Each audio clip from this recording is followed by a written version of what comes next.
يمه يا يمه شفتها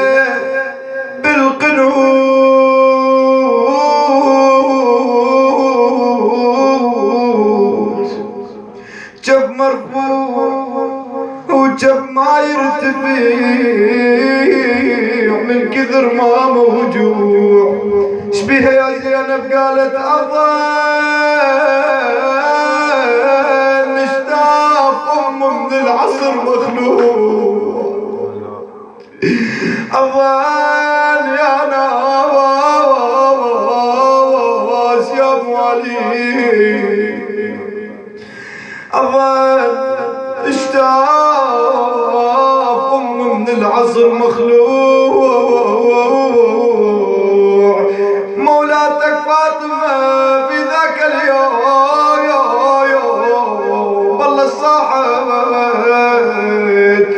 قل له